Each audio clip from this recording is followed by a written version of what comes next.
Good morning all of you. कैसे आप लोग? उम्मीद करते सब अच्छे और स्वस्थ होंगे ना।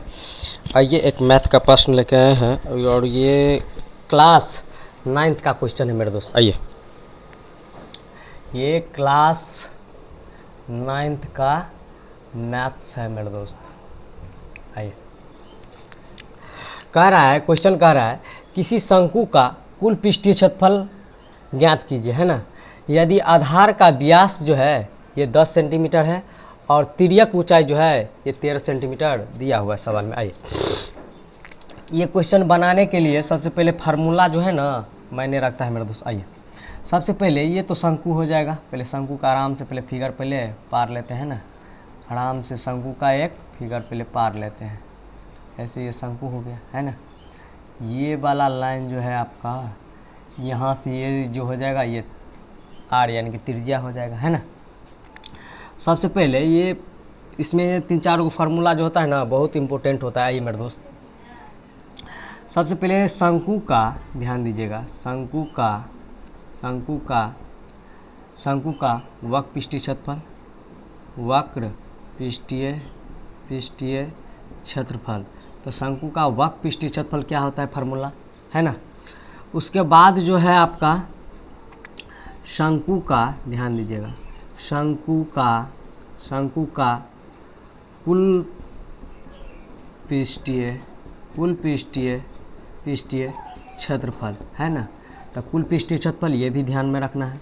उसके बाद जो है तीसरा नंबर में ये तो शंकु का वक्र पृष्ठीय क्षेत्रफल हो गया, शंकु का कुल पृष्ठीय क्षेत्रफल हो गया। उसके बाद होता है शंकु का, ध्यान दीजिएगा, शंकु का आयतन बराबर, शंकु का आयतन बराबर, है ना। ये 3 गो फार्मूला हो गया। आइए, शंकु का वक्र पृष्ठीय क्षेत्रफल होता है पाई आर एल होता है, ठीक है। शंकु का वक्र पृष्ठीय क्षेत्रफल होता है पाई आर एल होता है, ठीक है।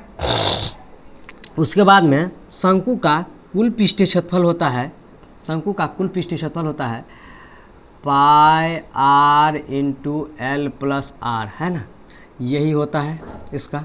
शंकु का कुल पृष्ठीय क्षेत्रफल जो होता है pi R into L plus R या आर प्लस एल, बात बराबर पड़ेगा। उसके बाद में शंकु का आयतन होता है मेरे दोस्त, शंकु का आयतन होता है 1/3 पाई आर स्क्वायर एच होता है, ठीक है। ये शंकु का आयतन होता है। उसके बाद में 4 नंबर में जो होता है एक होता है मेरे दोस्त, बहुत इम्पोर्टेंट है, शंकु का तिर्यक ऊंचाई निकालने के लिए। शंकु का ध्यान दीजिएगा, शंकु का तिर्यक ऊंचाई, है ना। तो शंकु का तिर्यक ऊंचाई बराबर, तो शंकु का तिर्यक ऊंचाई कहने का मतलब एल, है ना। तो शंकु का तिर्यक ऊंचाई बराबर, तो शंकु का तिर्यक ऊंचाई बराबर ये √h² जोड़ r², है ना। h² जोड़ r², यानी कि शंकु का तिर्यक ऊंचाई निकालने के लिए यानी कि एल का बोल रहा है, एल बराबर √h² जोड़ r²। ये जो है 4 गो फार्मूला जो है मेरे दोस्त, ये 4 गो फार्मूला है, ये बहुत इंपॉर्टेंट है मेरे दोस्त। ये चारों फार्मूला अगर आ रहा है अच्छा तरह से तब कोई भी प्रश्न को आप हल कर सकते हैं शंकु से रिलेटेड। आइए, अब इस प्रश्न को आसानी से बना लीजिए, है ना।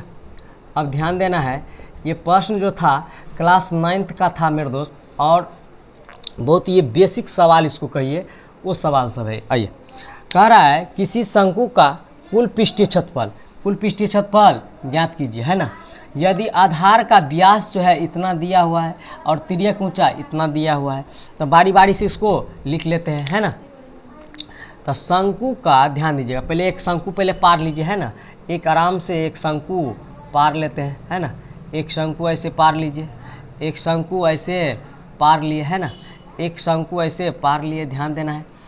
ये जो है त्रिज्या है, ये वाला भाग त्रिज्या है, यहाँ पे केंद्र है और केंद्र से यहाँ इस परिधि तक मिलाइएगा तो एक व्यास हो जाता है ना। लेकिन यहाँ पे त्रिज्या आर का वैल्यू जो है ऐसे नहीं दिया हुआ है, लेकिन व्यास का वैल्यू दिया हुआ है। आइए देखिए, यानी कि शंकु का लिखना पड़ेगा, शंकु का ध्यान दीजिएगा, शंकु का ध्यान देना है। शंकु का शंकु का व्यास बराबर जो है मेरे दोस्त, ये शंकु का व्यास बराबर कितना दिया हुआ है, 10 सेंटीमीटर दिया हुआ है ना। इसका त्रिज्या जो निकालिएगा, इसका त्रिज्या जैसे देखिए यहाँ से जो होता है, यहाँ से इस केंद्र से लेके और इस परिधि के बीच की दूरी को त्रिज्या कहते हैं, और फिर एक केंद्र से लेके इस परिधि को त्रिज्या कहते हैं। अगर ये इस परिधि से लेके इस केंद्र के होते हुए गुजरेगा और इस परिधि तक आएगा, यही व्यास कहलाता है, यही व्यास कहलाता है। इसका मतलब है मेरे दोस्त कि व्यास का आधा त्रिज्या होता है, व्यास का आधा त्रिज्या होता है ना। तो व्यास का आधा त्रिज्या यानी कि 10/2, कहने का मतलब त्रिज्या कितना निकल के आ गया है ना, त्रिज्या निकल के आया कितना, 5 दूनी का 10 यानी कि 5 सेंटीमीटर, कितना निकल के आएगा 5 सेंटीमीटर है ना। तो शंकु का त्रिज्या निकल के आ गया कितना, 5 सेंटीमीटर। अब ध्यान देना है, अब शंकु का ध्यान देना है, शंकु का तिर्यक ऊंचाई बराबर, शंकु का तिर्यक ऊंचाई बराबर है ना। तो शंकु का तिर्यक ऊंचाई बराबर, ध्यान देना है, शंकु का तिर्यक ऊंचाई बराबर, तो शंकु का तिर्यक ऊंचाई बराबर कितना दिया हुआ है, 13 सेंटीमीटर दिया हुआ है ना, 13 सेंटीमीटर दिया हुआ है। तो देखिए शंकु का व्यास दिया था तो हमने त्रिज्या यहाँ से निकाल लिया है ना, उसका आधा होता है।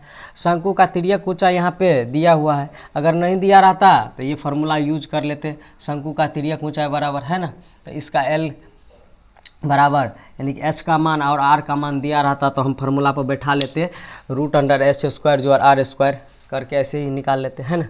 अब इसमें शंकु का वक्र पृष्ठीय क्षेत्रफल पूछेगा तो πr/l इस पर निकाल लेंगे। शंकु का कुल पृष्ठीय क्षेत्रफल अगर पूछेगा तो πr × l + r कर लेंगे। शंकु का आयतन पूछेगा तो 1/3 πr² पर निकाल सकते हैं ना। अब जो है शंकु का व्यास यहाँ पे दिया था तो हमने त्रिज्या यहाँ से निकाल लिया। शंकु का तिर्यक ऊंचाई जो है 13 सेंटीमीटर है। अब क्या सवाल में पूछ रहा है, शंकु का कुल पृष्ठीय क्षेत्रफल है ना। तो अब ध्यान देना है, शंकु का कुल पृष्ठीय क्षेत्रफल है ना, शंकु का कुल पृष्ठीय क्षेत्रफल, तो शंकु का कुल पृष्ठीय क्षेत्रफल है ना, तो शंकु का कुल पृष्ठीय क्षेत्रफल बराबर, तो शंकु का कुल पृष्ठीय क्षेत्रफल होता है मेरे दोस्त, ये फार्मूला है यहीं पे लिखा हुआ है ना, तो πr × r+l है ना, r+l कहिए या l+r कहिए, बात बराबर पड़ेगा। अब ध्यान देना है, इसमें जो है से पाइये में आंसर लाना है ना, नहीं तो फिर पॉइंट में चल जाएगा। आइए ध्यान देना है, पाई को पाइये रहने दीजिए है ना। अब इंटू है तो इंटू कर दीजिए, r जो है त्रिज्या जो है ये 5 सेंटीमीटर है ना। अब ध्यान देना है, r यानी कि 5 सेंटीमीटर हो जाएगा, कितना सेंटीमीटर, 5 सेंटीमीटर। अब l जो है ध्यान देना है, l यानी कि कहने का मतलब तिर्यक ऊंचाई, l जो है कितना दिया हुआ है, 13 है, कितना दिया हुआ है, 13 है ना, 13 दिया हुआ है, यानी कि यहाँ पर l बराबर लिख दीजिए, l बराबर 13 सेंटीमीटर, l बराबर 13 सेंटीमीटर, वही शंकु का तिर्यक ऊंचाई यानी कि l यानी कि 13 सेंटीमीटर, 13 सेंटीमीटर, कितना 13 सेंटीमीटर, ध्यान दीजिए 13 सेंटीमीटर। अब इसे हल कर दीजिए है ना, पाई का पाइये रहने दीजिए, गुना है 5 का 5 रहने दीजिए, अंदर वाला यानी कि छोटी कोष्ठ का पहले क्रिया कर लीजिए, तो 5 13 और 5 18 हो जाएगा, 13 5 18 हो जाएगा, 18 हो जाएगा है ना, 13 5 18 हो जाएगा, 13 5 18 हो जाएगा। आइए 13 5 18, अब ध्यान में रखना है 18 पंचे 90, 90 पाई 13 यानी कि 90 पाई सेंटीमीटर स्क्वायर आंसर हो जाएगा मेरे दोस्त। तो ये सवाल जो था ना बहुत बेसिक कहिए, बेसिक मैथ है यहाँ से, और क्लास 9th का क्वेश्चन है और बहुत अच्छा क्वेश्चन है। जब तक आपको फार्मूला नहीं आता है तब तक इस हिसाब से सवाल आप नहीं बना पाइएगा। जैसे इसमें सवाल बनाने के लिए 4 गो फार्मूला जो है से बहुत इंपॉर्टेंट है शंकु के लिए, खास करके शंकु का वक्र पृष्ठीय क्षेत्रफल, शंकु का कुल पृष्ठीय क्षेत्रफल, शंकु का आयतन और शंकु के तिर्यक ऊंचाई। तो क्वेश्चन बहुत अच्छा था और क्लास ये 9th का था। समझिए ये सब बेसिक मैथ है मेरे दोस्त। अगर क्वेश्चन नहीं आता है तो एक बार देख लीजिएगा और फार्मूला पर ध्यान दे दीजिएगा, ठीक है। अगर वीडियो अच्छा लगे तो लाइक, कमेंट और शेयर कीजिएगा। तो सभी को धन्यवाद मेरे दोस्त।